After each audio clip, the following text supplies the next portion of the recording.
भर यहीं कर दी थी। चलिए ठीक है, मैं बाजार जा रही हूँ, शाम तक आऊंगी और राइस बना कर रख लूंगी। जी मैम साहब, कोई दिक्कत नहीं है, आप आराम से आना, मैं बना के रख दूंगी राइस आपके लिए।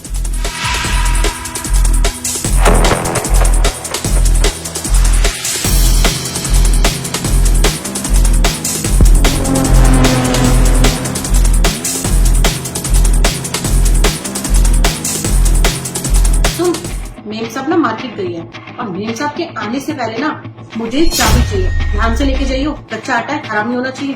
ये ले। ठीक है। सुन, थोड़ा जल्दी आइयो, जल्दी से।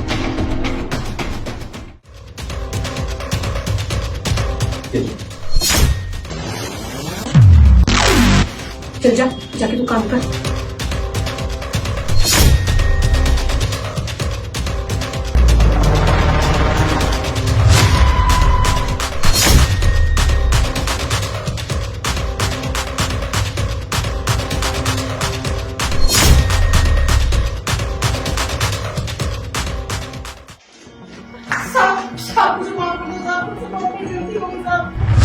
अरे शांति, उठो।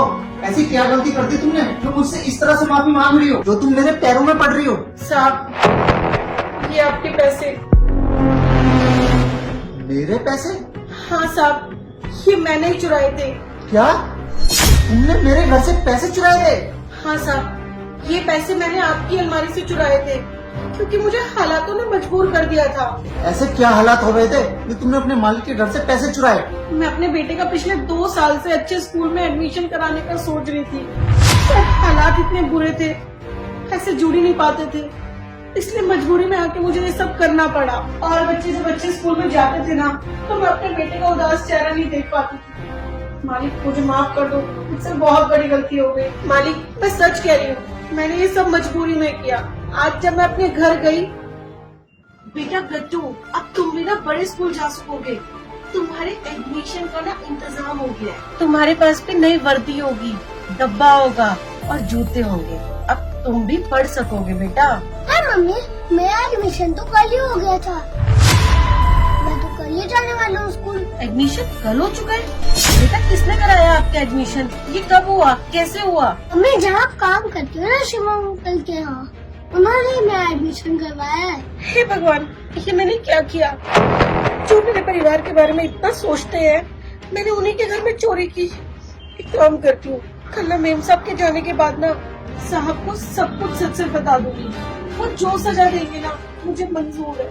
मुझसे बहुत बड़ी गलती हो गई है, बहुत बड़ा पाप कर दिया है मैंने, तो मैंने इतना बड़ा पाप कर दिया, माफ कर दीजिए साहब, दोबारा ऐसी गलती कभी नहीं होगी।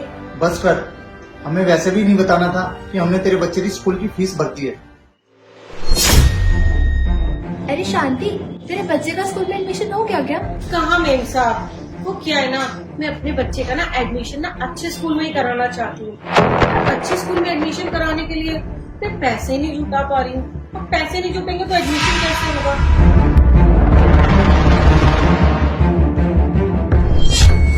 अरे छवि, वो शांति अभी अपने बच्चे के एडमिशन के बारे में कुछ बात कर रही थी, उसके घर में सब कुछ ठीक तो है ना? हाँ, वैसे तो सब ठीक है, लेकिन वो अपने बच्चे का ना किसी अच्छे स्कूल में एडमिशन कराना चाहती है, उसी के लिए वो पैसे कलेक्ट कर रही है और इसीलिए वो एडमिशन ही नहीं करा पा रही है। देखा जाए तो वैसे कितनी अच्छी बात है, वो लोगों के घर में झाड़ू पोछा बर्तन मांजने का काम करती है, और उसके बावजूद भी वो कितनी अच्छी सोच रखती है कि उसका बच्चा अच्छे स्कूल में जाए। ये तो है। अच्छा छवि, मैं क्या सोच रहा था कि अगर शांति से अपने बच्चे के एडमिशन की फीस नहीं भरी जा रही तो उसके बच्चे का एडमिशन हम करा दे। नहीं है। मैं एक काम करता हूँ, कल सुबह जाके ना सबसे पहले उसके बच्चे का अच्छे स्कूल में एडमिशन कराता हूँ। ठीक है। चलो ठीक है, मैं चलता हूँ और अपने ऑफिस का कुछ काम करता हूँ। मैं मानता हूँ कि तू चाहती है तेरा बच्चा बड़ा आदमी बने, अच्छे स्कूल में पढ़े, लेकिन इसका मतलब ये थोड़ा ना है तू किसी के घर में चोरी करेगी। पर इन सब के लिए चोरी करना तो ठीक नहीं है ना? हाँ साहब, मैं जानती हूँ कि मैंने बहुत बड़ी गलती की है और मेरी ये गलती बिल्कुल भी माफी के लायक नहीं है, पर साहब मेरी आपसे एक विनती है कि ये सब के बारे में मेम साहब को प्लीज बिल्कुल मत बताना। मैं ये नौकरी नहीं खो सकती साहब, इस नौकरी से मेरा घर चलता है, मेरे बच्चे के स्कूल की फीस जाती है, हमारी रोजी रोटी चलती है। साहब मेरी मजबूरी को समझिए, मैंने ये मजबूरन किया है, कोई शौक या खुशी से नहीं किया। इस बच्चे की फीस भरने के लिए किया था साहब। मैं आपसे वादा करती हूँ, कसम खाती हूँ साहब, आज के बाद ये सब दोबारा कभी नहीं करूँगी। साहब प्लीज मेरी पहली और आखिरी गलती समझ के ना माफ कर दीजिए साहब, प्लीज मैं आपके आगे हाथ जोड़ती हूँ साहब। ठीक है, अब ये सब मत कर, माफी मत मांग।